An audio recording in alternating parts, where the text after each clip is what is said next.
Lethal Cosmetics and The Conjuring are doing a licensed collaboration, so let's go ahead and talk about this collection. I think this might be my very first dedicated YouTube video to a Lethal collection, but I have recently talked about their formula, especially their holographic eyeshadows. In the past couple of years, they've put out some great licensed collaborations.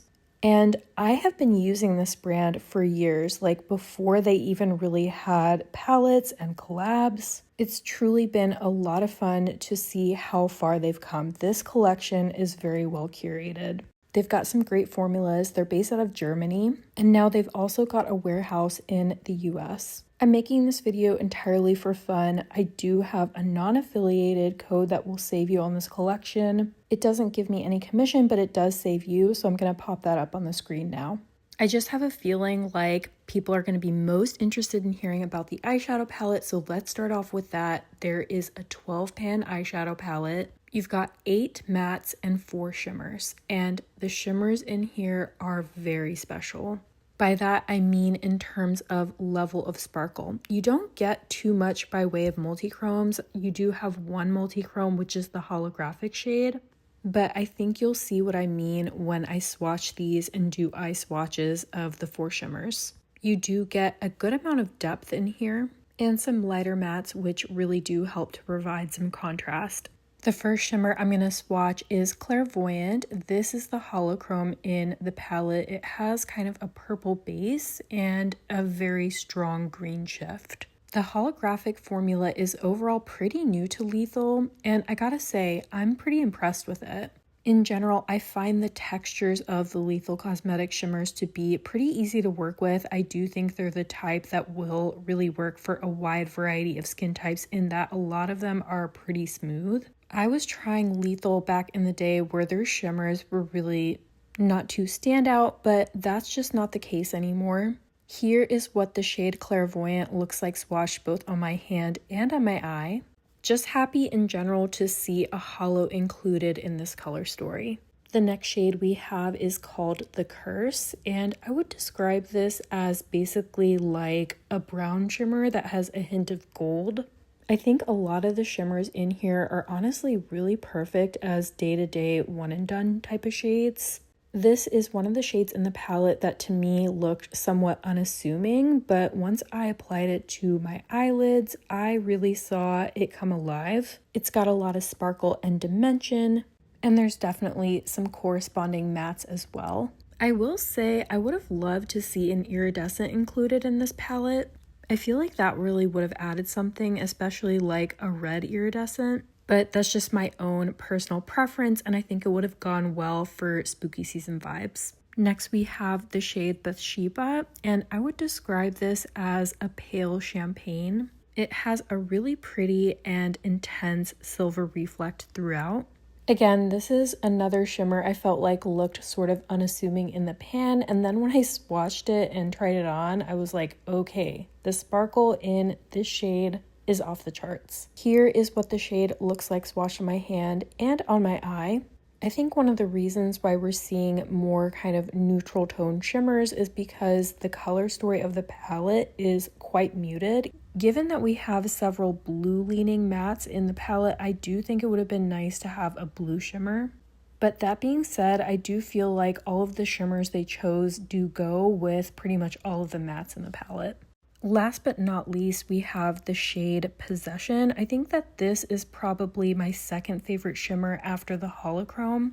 This is basically a gunmetal that has multicolored reflex throughout, including green and purple. I think this shade is a perfect example of why I love shimmers that have multicolored sparkles. They just add so much kind of dimension. They make the shade look even more sparkly than I think they are. So I do think that even though you're only getting one multichrome in this palette, all of the shimmers in here are pretty special. Okay, here is what the whole palette looks like swatched on my arm, and I'm going to go ahead and dive right into my first look. I'm taking that light gray matte called Occult Museum and just popping it all over the lid. Then I'm creating a halo with the deep navy shade called Evil's Whisper. The mattes in here perform so well. Lethal has had a really good matte formula for years. For my lid shimmer, I'm taking that champagne called Bathsheba and placing it all over the lid. Love how it contrasts with the navy matte. And hopefully you can see how sparkly that shade is. I'm popping it on the lower lash line. Then I'm going to take that Music Box highlighter and put it on my brow bone and on the inner corner. I think you can really see the glow when I put it on the inner corner. The highlighter has a smooth texture, so it's very easy to apply.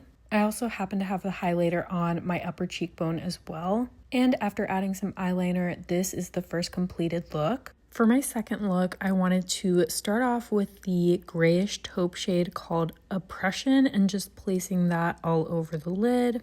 I did find that all of the mattes applied more deeply than they look like in the pan. Then I deepened up the outer corner with the shade Infestation, which is a cool tone brown, and then I deepened it up further with the beautiful burgundy matte called Conjuring. I can't put into words just how much I love a burgundy matte. I feel like they're actually really hard to come by. On my lid, it does look a little bit different because I've been layering the mattes together, but then I did the same thing on the lower lash line, and then all over the lid, I used the holochrome. I felt like it would go perfectly because this look is overall much more purple than my first look. I don't know if I mentioned it before, but the texture of this shimmer is incredibly smooth. I feel like there would be no issues applying these shimmers with a brush. I just really like using my finger. On the inner corner and brow bone, I'm placing that light pink matte called Holy Light, and this is my second completed look. Now we're going to go into swatching and talking about the highlighter. This is called the Music Box highlighter. I think the packaging on this one is so cute, and then you open it up and you see this little like swirled pattern on the lid. This may be one of my favorite highlighters that Lethal has done. It's a sparkly formula. It is pretty smooth though. So at least in that way, I think it applies very nicely to the cheeks. I did both methods, both applying it with my brush and with my fingertip. I actually liked applying it with my finger a bit better. It has a golden, orange, and red kind of reflect throughout. You can see how beautifully it's applying to my cheekbones. If you don't like sparkly highlighters, but you like this shade, I think it is such a beautiful shade on your inner corner and brow bone, which I actually showed in one of my looks that I did earlier. This is the side of my face that I used a highlighter brush to apply, and then the other side of my face is where I used my fingertip to apply. This collection also includes 2 lipsticks. These are a matte formula. We have a black shade called Velox Vengeance. And in my lip swatches, I don't have anything on my lips. They're bare. I didn't do lip liner first. I think that these dark shades really would do well with a lip liner or just in some type of combo in general. I do find this formula to feel comfortable on the lips. Although it says it's matte, I don't feel like it's a dry matte. I actually feel like it's somewhere between a matte and a satin. The second lipstick in this collection is called Annabelle's Curse, and this is definitely my favorite shade because it's a really unique tone of red. It's what I would call a vampy red. In fact, I think it's described actually as a burgundy red. Again, I applied this all on its own without a lip liner or anything else, and I actually really like how it looks. I do feel like if you wanted to, you could wear this kind of more like blotted on for a really cool kind of less opaque type of look. That being said, I think that this shade at full opacity like it is here is really pretty. I feel like going through this collection is really getting me into the spirit of Halloween. Okay, now we're going to finish off with a couple of really cool products. This is called Sanctified Seal, and basically functionally it's like a powder, except it's more like in a gel. Conceptually, this reminds me a lot of Mob Beauty's kind of blot balm that they came out with earlier in the year. You can just kind of dab this on to really take down the shine on the skin. Next product we have is called Blood Drop Primer. Basically, this is just a primer, but it looks really cool in the packaging. This product is definitely for those people that are really into makeup aesthetics. You can see that after I apply it and rub it into my skin, it completely kind of becomes colorless. I am really intrigued about how I'm going to like this formula, but Definitely a cool product to include in the collection. And the last piece of the collection are these little eyeliners. Basically, these are normal eyeliners, but then on the other side, kind of the dual-ended side, you get these little stamps. They actually work really well, and they're sort of a fun way to spice up an eye look. Okay, now that we've had a chance to go through everything, I am, of course, curious to know what you think of this collection. Personally, my favorite pieces are the eyeshadow palette, the highlighter, and Annabelle's Curse lipstick. Those are sort of like the most exciting products, but I think one of the coolest, most innovative products is that gel setting powder. My personal opinion is that I think that the response to the release is going to be polarized. I think that some people are really going to love it, especially those that are diehard fans of The Conjuring.